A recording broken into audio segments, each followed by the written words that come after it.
Hi friends.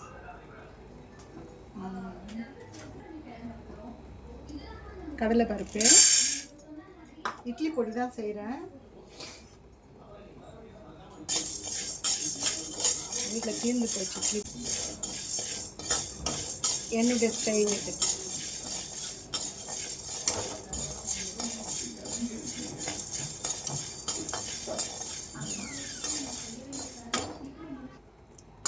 எண்ணெய்லாம் போட மாட்டேன் நான். அப்படியே கொஞ்சம் ப்ரௌனிஷாக வந்த அப்புறமா எடுத்து நம்ம வேறு இதில் கொட்டிக்கலாம். கொஞ்சம் இப்போ உளுத்தம்பருப்பு அதுலேருந்து கொஞ்சமாக கம்மியாக தான் கொடுத்துருக்கேன். இதில் முக்கால் போட்டிருக்கேன். இதுவும் நல்லா வாசம் வந்த உடனே எடுத்து வச்சிடணும். வாசம் வர்ற வரைக்கும் நம்ம கலந்து கொடுத்துட்டே இருக்கணும். நான் மொத்தமாகலாம் அரைச்சி வைக்க மாட்டேன். எப்போ தேவையோ அப்பப்போ கொஞ்சம் கொஞ்சமாக அரைச்சி வச்சுப்பேன். ஒரு வாரத்துக்கு ஒரு வாரம் வரும். பாருங்க கலர் மாறிட்டா அப்படியே கொட்டிக்கலாம்.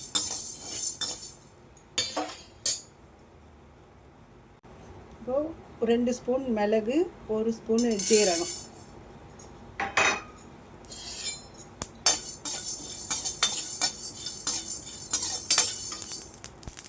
நல்லா பொரிஞ்சிச்சு பாருங்கள். இதை எடுத்து அப்படியே கொட்டிக்கணும். எள்ளு அது படப்படன்னு வந்துடும். உடனே இது பண்ணிடும். பொரிஞ்சிச்சு பாருங்கள். படப்படப்பான எல்லாமே சட்டி சூடாகிறதுனால கடகடன்னு இந்த இதுவாகிடுச்சு. இப்போ இந்த ஒரே ஒரு ஸ்பூன் எண்ணெய் விட்டுக்கிறேன். காஞ்ச மிளகா வறுக்கிறதுக்காக ஒரு 20 காஞ்ச மிளகா,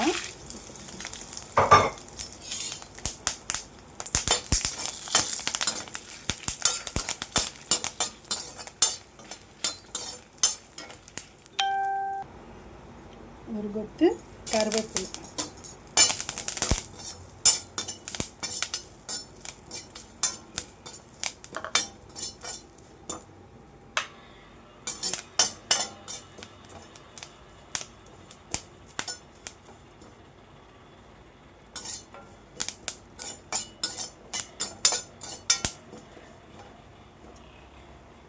கட்டி பெருங்காயம் இல்லை, அதனால நான் தூள் பெருங்காயம் தான் போட்டுக்கிறேன்.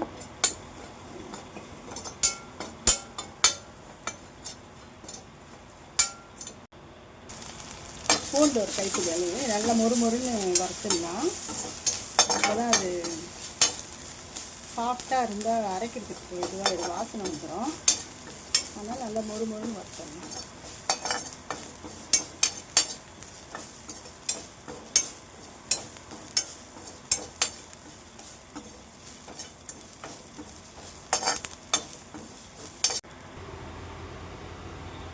கடலைப்பருப்பு, உளுத்தம்பருப்பு, காஞ்ச மிளகா, கருவேப்பிலை, எள்ளு, மிளகு, ஜீரகம், பூண்டு, இவ்வளோதான். இது நான் அரைச்சிட்டு அப்புறம் காட்டுறேன். அரைச்சாச்சு.